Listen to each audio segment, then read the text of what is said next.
Vamos ya con el punto difícil, ¿no? Con la parte un poco más densa de lo que va a ser este vídeo, que es hablar de cómo funciona realmente Polkadot.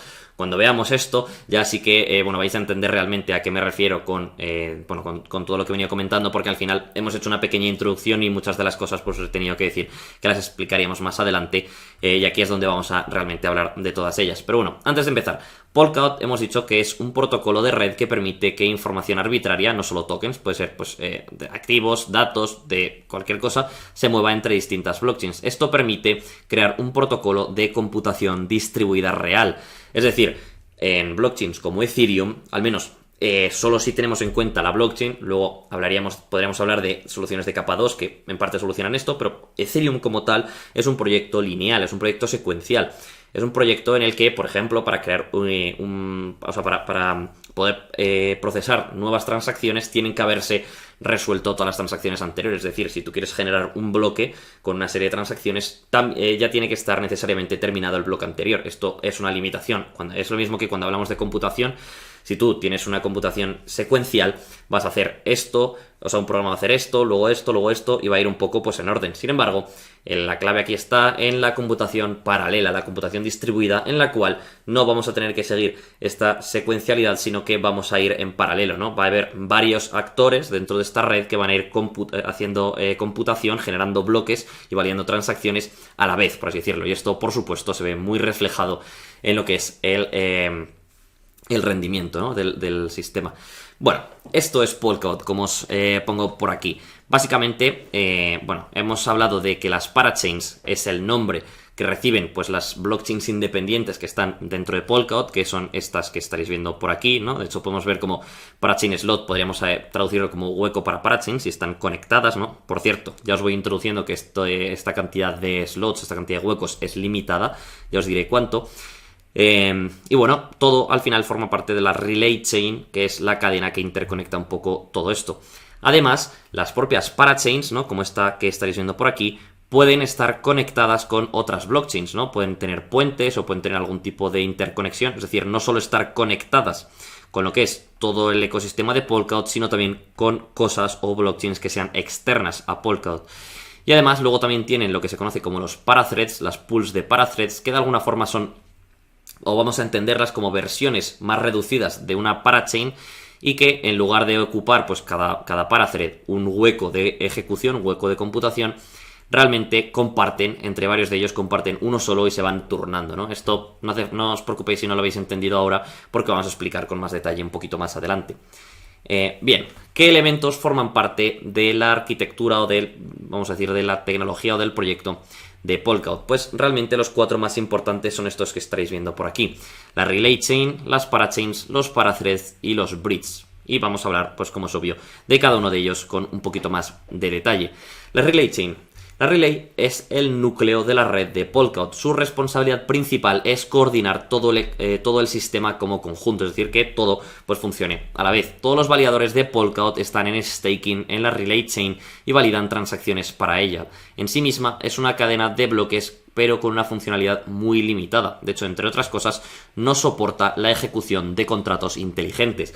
Por ello decíamos que, al menos en esta parte, realmente Polkadot no es un rival de Ethereum, porque como tal, a nivel de relay chain, no es una cadena de bloques que pueda tener aplicaciones dentro de ella, porque no puede ejecutar smart contracts. De hecho, como podéis ver, está formada por una cantidad reducida de tipos de transacciones que sirven, pues entre otras cosas, para participar en el Nominated POS, ¿no? En lo que es el mecanismo de consenso, para hacer subastas de parachains o para interactuar con el mecanismo de gobernanza de toda la red. O sea, digamos que lo que es la relay chain es un poco la que se encarga de coordinar que funcione todo bien dentro del ecosistema. Que os he puesto simplemente una imagen, ¿no? de cómo sería la arquitectura real, porque aquí ya vemos como hay muchas parachains, ¿no?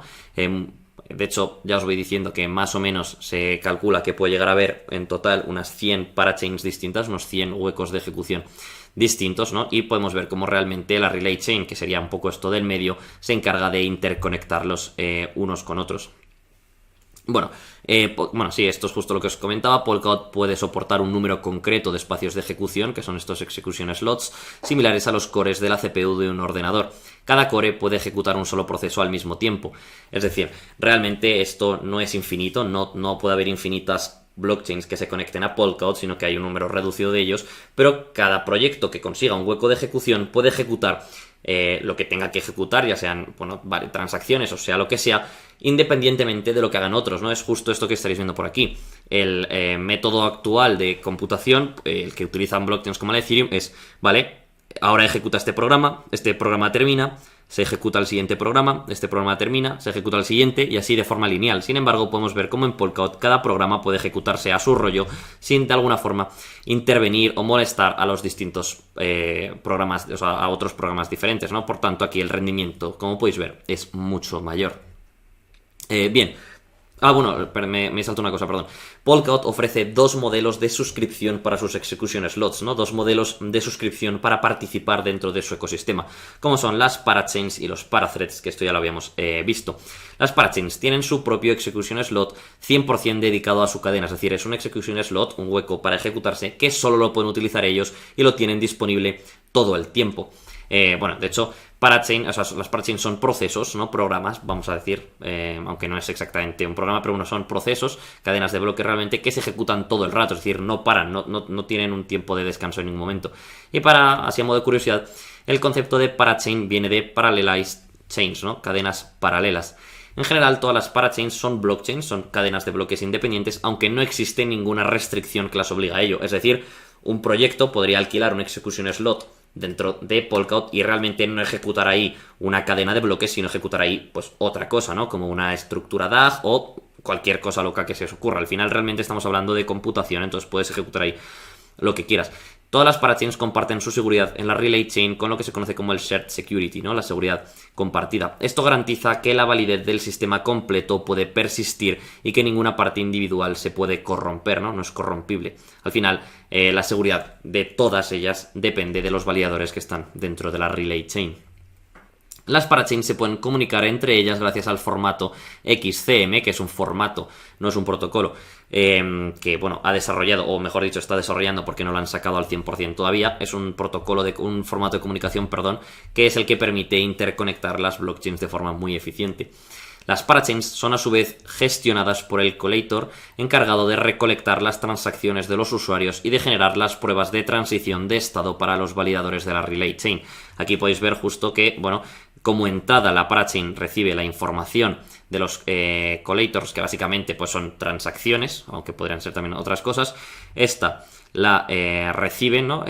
Hacen con ella lo que sea y luego se aseguran gracias a los validadores, que es lo que permite conectar cada una de las parachains a la Relay Chain.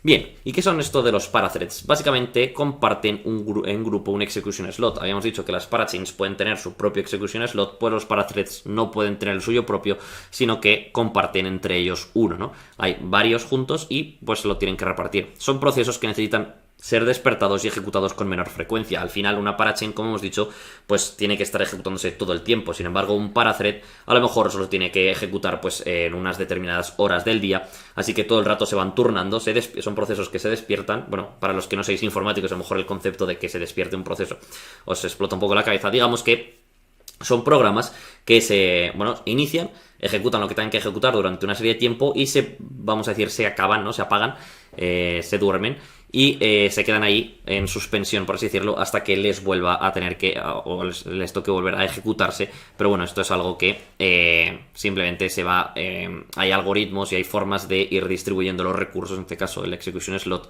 de forma que todos los parathreads se puedan ejecutar. Y el cuarto y último elemento de la red de Polkadot, que veníamos en la imagen esa que salía antes, son los bridges. Los bridges permiten conectar y comunicar dos blockchains soberanas y tecnológicamente diversas. Es decir, no tienen por qué ser, de hecho, blockchains que ejecuten el mismo tipo de smart contract. Por ejemplo, hablando mismamente de Ethereum, sabéis que Ethereum utiliza Solidity, pero, por ejemplo, Polkadot no utiliza Solidity. Entonces, eso a priori no debería funcionar. Sin embargo, existen estos bridges que sí que permiten interactuar a estos dos ecosistemas, ¿no? El propósito de los puentes es hacer el ecosistema de Polkadot compatible con blockchains externas como por ejemplo Bitcoin, Ethereum, Tezos. Bueno, ahí os he puesto simplemente unos ejemplos, pero pueden ser muchos más.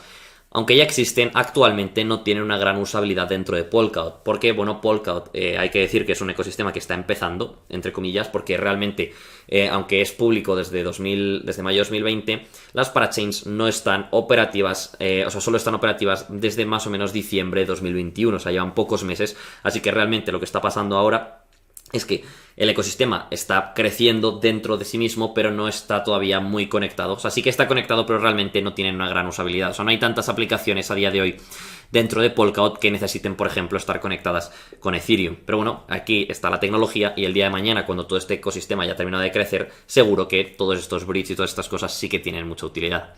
Bien, existen 3 formas distintas de construir un bridge o un puente en Polkadot. La primera de ellas es lo que se conoce como un bridge pallet, que son útiles para cadenas construidas de forma nativa en Substrate. Por ejemplo, así están conectadas Polkadot y Kusama. Este tipo de bridge es el más fácil de implementar de todos y es el que permite conectar cualquier blockchain. O sea, si yo ahora mismo cojo y en mi casa creo una blockchain que esté programada en Substrate, que ya habíamos dicho que eran las herramientas y los protocolos de capa 0 de Polkadot, pues a lo mejor mi blockchain no es una parachain, o sea, está fuera de lo que es Polkadot, pero al estar conectada o al estar escrita en Substrate, bueno, más que escrita así, estar construida gracias a Substrate, pues puedo interconectarla con todo el ecosistema de Polkadot de forma muy muy sencilla. Después también existen los puentes que están construidos gracias a contratos inteligentes, y estos son los que se utilizan si la cadena a la que queremos conectar con Polkadot no está en Substrate y por tanto se necesitan una serie de contratos inteligentes para crear este bridge, ¿no? Por ejemplo, Ethereum tiene un bridge basado en este tipo de contratos que genera transacciones de Ethereum basadas en mensajes XCMP entrantes, ¿no? Mensajes que están en el formato de Polkadot. Digamos que este bridge recibe este formato y gracias a esa información de entrada genera transacciones dentro de la red de Ethereum basadas, por supuesto, en tokens Ether.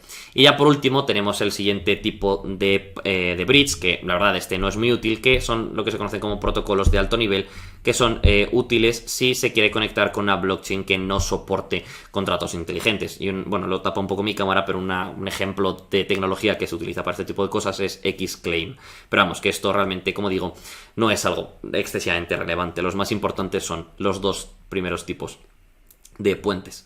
Y aquí simplemente un pequeño resumen de lo que es, otro resumen más de lo que es el ecosistema de Polkadot. Podemos ver aquí, por ejemplo, por abajo, esto de aquí es la Relay Chain, ¿vale? Esto que es este polígono. Y, aquí hay una parachain que está ejecutando, o sea, que está haciendo de bridge, que lo conecta todo este ecosistema con Ethereum. Aquí, por ejemplo, podríamos ver una parachain que en este caso pues está conectada por supuesto con la Relay Chain, pero al haber un bridge esto permite que, por ejemplo, esta parachain, que puede no tener nada que ver en ese momento con Ethereum, si de repente quiere conectarse con Ethereum, puede hacerlo conectándose a la Relay Chain, y como la Relay Chain está conectada con una parachain que a su vez está conectada con Ethereum, puede utilizar todo esto para estar conectada a todo, ¿no? O sea, al final es de alguna forma como una tela de araña, ¿no? Que crece en todas las direcciones y que por tanto ahí es donde está un poco la clave del potencial de este ecosistema. Aquí os hablo del formato de intercomunicación XCM, que es el que comentamos antes. XCM viene de Cross Consensus Message Format. No es un protocolo, es el formato en el que los mensajes dentro del ecosistema de Polkadot deben enviarse. Aquí os he puesto un poco la arquitectura lógica, pero esto tampoco es una cosa que tengáis que prestarle excesiva atención de momento. De hecho, deciros que es un formato que está en construcción, tiene cosas que parcialmente se están utilizando, pero todavía no ha salido o no es público al 100%.